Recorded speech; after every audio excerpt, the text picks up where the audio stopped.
Hello everyone, welcome back to our channel Exam Fuel. तो देखिए, आज हमारी चर्चा का विषय है भौतिक विज्ञान यानी कि फिजिक्स। फिजिक्स का एक ऐसा महत्वपूर्ण टॉपिक जो आपसे कभी मिस नहीं होना चाहिए। तो चलिए शुरुआत करते हैं किसकी, वर्क, एनर्जी एंड पावर की। हम अपनी डेली लाइफ में हर तरीके के कार्यों को करते हैं, हम बहुत सारी ऊर्जा भी ऑब्टेन करते हैं। अब आप बल्ब देख रहे हो, बल्ब भी एक तरीके की ऊर्जा ऑब्टेन कर रहा है। पावर, हमारी शक्ति कितनी लग रही है किसी काम को करने में, किसी कार्य को करने में। तो आज वही टॉपिक हम एक साइंटिफिक वे से पढ़ने जा रहे हैं। तो ध्यान दीजिए, वर्क क्या कहता है। देखिए, वर्क आप यहाँ पे देख पा रहे हैं, W से डिनोट होता है। मैंने यहाँ W से डिनोट किया इसको, और is equal to F into S. अब F इंटू एस है क्या, ध्यान दीजिएगा, ये दे रहे हैं कि बल इंटू विस्थापन यानी कि फोर्स इंटू डिस्प्लेसमेंट। तो पहले आते हैं डेफिनेशन पे कि वर्क एक्चुअल में होता क्या है। देखिए, अगर आप रात भर छोटे भाई का काम करा रहे हैं और डायग्राम बना रहे हैं, आप बिस्तर पे बैठे हैं उसके साथ, तो सारी रात जाकर आपने उसके डायग्राम बनाए हैं, तो साइंस ये कहता है कि आपने वर्क डन नहीं किया। चाहे आप पूरी तरीके से थक चुके हो, आपने नींद नहीं ली, लेकिन वर्क डन उस समय क्या है, जीरो है। अगर आप मैथमेटिक्स सॉल्व कर रहे हो, आप किसी एग्जाम की तैयारी कर रहे हो, आप एक चेयर पे बैठे हो, टेबल पे आप, स्टडी रूम है आपका, लेकिन साइंस कहता है work done will be zero. अब ये कैसे हुआ, सारी रात तो मेहनत करी, सारी रात कार्य करा, तो फिर ये साइंस ने, विज्ञान ने इसको शून्य कैसे कह दिया? क्यों? क्योंकि उसके अकॉर्डिंग, यानी साइंस के अकॉर्डिंग, जो वर्क डन है वो है फोर्स इनटू डिस्प्लेसमेंट। यानी कि अगर आप किसी ऑब्जेक्ट पर बल लगा रहे हैं, तो अगर वो ऑब्जेक्ट बल की दिशा में ही विस्थापित हो जाए, डिस्प्लेस हो जाए, वो अपनी इनिशियल पोजीशन से हिलकर आगे बढ़ जाए, तो उसे हम क्या कहेंगे, वर्क डन कहेंगे। यानी कि डिस्प्लेसमेंट या फोर्स में से कोई भी एक चीज अगर शून्य हो गई, जीरो हो गई, तो वर्क डन क्या हो जाएगा, जीरो। सारी रात आपने बैठ के पढ़ाया, लेकिन हुआ क्या, एक ही जगह पर पढ़ाया, आपकी बॉडी मूव कर रही थी, लेकिन आप लोकोमोटिव नहीं हुआ, मतलब एक जगह से दूसरी जगह पर नहीं हुए डिस्प्लेस। इसका मतलब डिस्प्लेसमेंट जीरो हुई, डिस्प्लेसमेंट जीरो यानी आपका वर्क डन पूरा क्या हो गया, शून्य हो गया। तो चलिए पढ़ते हैं वर्क डन यानी कि F इंटू एस के बारे में। F जो कि हमने बताया आपको, फोर्स जो है बल, और डिस्प्लेसमेंट यानी कि विस्थापन। डिस्टेंस और डिस्प्लेसमेंट में अंतर होता है, ये बात यहाँ पे बिठा लीजिए। डिस्टेंस और डिस्प्लेसमेंट में क्या अंतर होता है? देखिए, डिस्टेंस क्या है, आप टोटल कितना डिस्टेंस कवर कर रहे हैं। आप अपने घर से स्कूल जाते हैं, स्कूल से वापस आते हैं, तो जाने का 20 किलोमीटर, आने का 20 किलोमीटर, टोटल हुआ 40 किलोमीटर, जो कि है डिस्टेंस, नॉट डिस्प्लेसमेंट। तो ये डिस्प्लेसमेंट कैसे अंतर करता है? देखिए, आपका इनिशियल पोजीशन आपका घर है, आप घर से स्कूल की ओर जाते हैं और स्कूल से वापस घर आते हैं, यानी कि आप जहां से चले थे आप वहीं पर वापस आ गए हैं, तो ऐसे केस में डिस्प्लेसमेंट क्या होगी, जीरो होगी। समझे आप? अगर आप आपकी जो फाइनल पोजीशन है वो वापस आपकी इनिशियल पोजीशन है, तो इसका मतलब डिस्प्लेसमेंट वहां जीरो हो जाती है, आप 40 किलोमीटर नहीं गिनती करेंगे। तो यही अंतर है डिस्टेंस और डिस्प्लेसमेंट में। तो आप ध्यान रखिएगा कि कार्य के केस में डिस्टेंस नहीं, डिस्प्लेसमेंट आता है। तो ये तो आपका फॉर्मूला हो गया। अगर इनके बीच में एंगल थीटा तैयार होता है, ठीक है, जो आप मैथमेटिक्स में पढ़ चुके हो, अगर F और S के बीच का जो एंगल है थीटा, तो उस केस में वर्क डन क्या होगा? तो आपने एंगल की फॉर्मेशन पढ़ी है, एंगल किस तरीके से बनता है, तो उस केस में work done FS cos theta होगा। साइन थीटा नहीं लीजिएगा, cos थीटा होगा। और आपको इनकी वैल्यूज मैथमेटिक्स में पता होगी, नहीं होगी तो आप इसके टेबल को निकालना भी सीख सकते हैं, बहुत ईजी है। आते हैं इसके यूनिट पे। यूनिट क्या कहती है? अगर मैं इसके फॉर्मूले से यूनिट निकालती हूं, तो फोर्स की जो यूनिट होती है वो होती है न्यूटन, ठीक है, और जबकि डिस्प्लेसमेंट की मीटर होती है। तो इसकी यूनिट तो बनी बाय फॉर्मूला न्यूटन मीटर, लेकिन हम कौन से यूनिट का इस्तेमाल करते हैं, जो कि कमर्शियल यूनिट है। कमर्शियल यूनिट क्या होती है, जो बहुत बड़े रूप में इस्तेमाल की जाती है, यानी कि जिसे हम कहते हैं कॉमन यूनिट्स, ठीक। तो ये क्या होती है, जूल होती है। तो जब भी आप वर्क डन पढ़ेंगे, क्योंकि वर्क डन में आप करने में आपकी एनर्जी लगती है, तो वहीं से क्या बनती है, इसकी यूनिट जूल बनती है। तो आप इन दोनों यूनिट को याद रखेंगे, ये बाय फॉर्मूला आप डिराइव कर सकते हैं, जबकि इसको आपको क्या है, एज ए कमर्शियल लेवल पर याद रखनी है। आते हैं क्वांटिटी, किस तरीके की क्वांटिटी है, तो ये है स्केलर क्वांटिटी। स्केलर दो तरीके की क्वांटिटी होती है, मैंने आपको पहले भी बताया इसके बारे में। ये होती है अदिश और सदिश, यानी स्केलर और वेक्टर। अब स्केलर क्वांटिटी क्या होती है, जो केवल और केवल क्या रिप्रेजेंट करेगी, मैग्नीट्यूड यानी परिमाण, किसी की स्ट्रेंथ, अमाउंट बताएगी, डायरेक्शन नहीं बताएगी। जो डायरेक्शन भी बता दे वो वेक्टर होती है, जबकि वर्क कभी भी वेक्टर क्वांटिटी नहीं है। ये क्या है, सिर्फ मैग्नीट्यूड बताता है। तो इसलिए ध्यान दीजिएगा कि वर्क हमेशा स्केलर क्वांटिटी होती है। तो चलिए आते हैं आगे, और अब हम नेक्स्ट टॉपिक क्या पढ़ रहे हैं, पावर पढ़ रहे हैं। पावर को आसान भाषा में हम क्या बोलते हैं, शक्ति बोलते हैं। लेकिन हमारी साइंस के अकॉर्डिंग हम पढ़ रहे हैं आज, तो भौतिक विज्ञान कैसे एक्सप्रेस करता है शक्ति को। तो देखिए शक्ति है रेट ऑफ डूइंग वर्क। अब रेट क्या होता है, एक तो होती है कार्य करने की क्षमता, इन्होंने कह दी, लेकिन जब भी शब्द रेट आ जाए तो आप ध्यान दीजिए, जब भी रेट आएगा तो टी यानी कि टाइम के साथ उसकी रिलेशन रहेगी, तो डिवाइड में हमेशा क्या रहेगा, टाइम रहेगा। तो पावर क्या बनी, रेट ऑफ डूइंग वर्क यानी कि W बाई टी। W है वर्क जो कि हमारा कार्य है और T है टाइम, यानी कि एक पर्टिकुलर टाइम इंटरवल में आपके शरीर ने कितना कार्य किया है या आपकी ऑब्जेक्ट ने कितना कार्य किया है, चाहे वो मशीन हो, तो वो क्या कहलाता है, पावर कहलाता है, यानी कार्य बटे में समय। अब देखिए इसकी यूनिट अगर हम बाय फॉर्मूला बोले तो मैंने अभी आपको वर्क की यूनिट क्या कराई है, जूल कराई है, और टाइम की यूनिट क्या होती है, इससे यूनिट सेकंड्स लेकर चलते हैं हम, तो ये तो होगी जूल पर सेकंड बाय फॉर्मूला। लेकिन हम बात करते हैं कमर्शियल यूनिट की, तो पावर की कमर्शियल यूनिट क्या होती है, वॉट होती है। ठीक है, आगे देखिए, जैसे कि हम 1 किलोमीटर 1000 मीटर के इक्वल कह देते हैं, 1 सेंटीमीटर में आप अपना 1 मीटर में 100 सेंटीमीटर कह देते हैं। इसी तरीके से अगर हम किलोवाट की बात करें, यानी कि अगर आपको ज्यादा अमाउंट में एनर्जी निकालनी है तो 1 किलोवाट कितना हो जाता है, 1000 वाट के। अब ये कहाँ इस्तेमाल होने वाला है अभी आपको बताते हैं, पर उससे पहले आते हैं कि हम जो अपने ये डेली रूटीन में सबसे ज्यादा इस्तेमाल करते हैं आज के समय में, वो है हमारे व्हीकल्स। ठीक है, तो गाड़ियां हम चलाते हैं, स्कूटी बाइक चलाते हैं, उसमें जो इंजन होता है उसकी जो पावर होती है वो वॉट में या जूल पर सेकंड में नहीं होती, वो आपने हॉर्स पावर में सुनी होगी। यानी जितने भी मशीन्स और इन सब के इंजन होते हैं, ये इनकी जो पावर है, इनकी जो क्षमता है वो हॉर्स पावर होती है, जिसे हम हिंदी में अश्व शक्ति भी कहते हैं। इसे जरूर ध्यान दीजिएगा, यहीं से क्वेश्चन अराइज होता है कि 1 हॉर्स पावर में कितने वॉट्स होते हैं, ये पूछा गया है प्रश्न।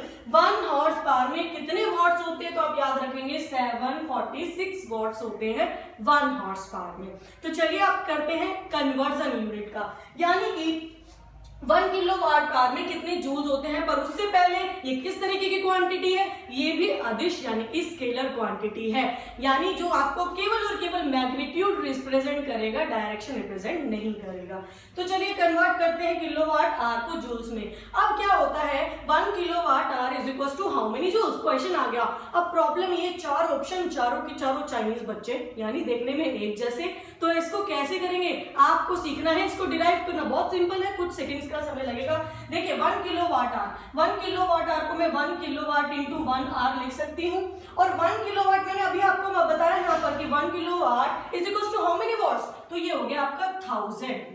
ठीक है, और 1 घंटे में कितने सेकंड्स होते हैं, 1 घंटे में 60 मिनट, और 60 मिनट 1 मिनट में 60 सेकंड, तो 60 गुणा में 60 क्या बनता है, 3600। अगर आप डायरेक्ट करते हैं, डायरेक्ट भी कर सकते हैं कि 1 hour is equal to 3600 seconds. तो ये है वॉट और ये है आपका सेकंड।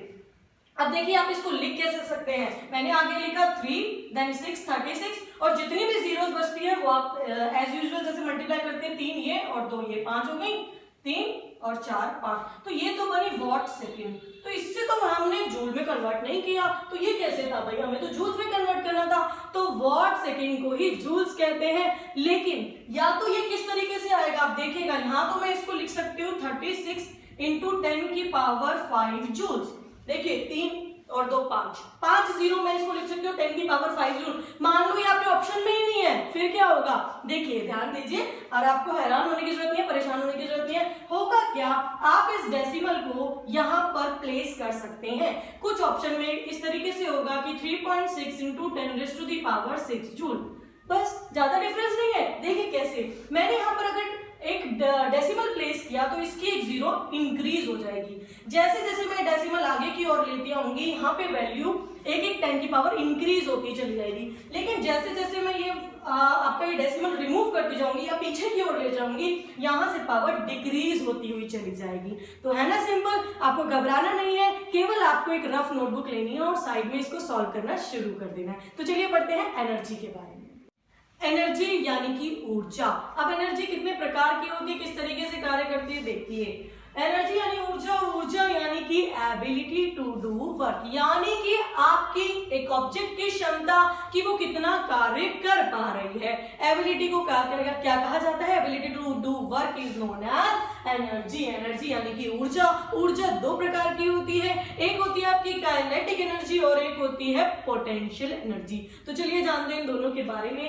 काइनेटिक यानी कि गतिज और पोटेंशियल यानी कि स्थितिज। अब देखिए इनके नाम कहीं ना कहीं आपको बता देंगे। काइनेटिक यानी गतिज, गतिज यानी गति, गति यानी मोशन, यानी कि it is a kind of energy an object possesses due to its motion. यानी कि अगर किसी ऑब्जेक्ट में एनर्जी पोजेस हो रही है किसकी वजह से? उसके मोशन, उसके चलने, उसकी गति की वजह से, तो ऐसी एनर्जी को हम काइनेटिक एनर्जी बोलते हैं, यानी कि गतिज एनर्जी। इसी तरीके से आपने देखा होगा कि जब मम्मी क्या करती है, टेबल पे गरम गरम खाना रखती है तो आपको अपने कमरे तक उसकी खुशबू सुनाई दे जाती है कि हाँ मम्मी ने खाना बना के रख दिया। लेकिन वही आपका स्टेल फूड हो या फिर फ्रिज से निकाला हुआ खाना हो, वो टेबल पे रखा जाए तो उसकी खुशबू नहीं आती है। ये भी it is due to kinetic energy of molecules, क्योंकि टेम्परेचर राइज होता है, काइनेटिक एनर्जी फास्टर हो जाती है, जो हवा में मॉलिक्यूल्स है, और खुशबू डिफ्यूज हो जाती है, जिसकी वजह तक वो आपके नाक के पास बड़े आसानी से पहुंच जाती है।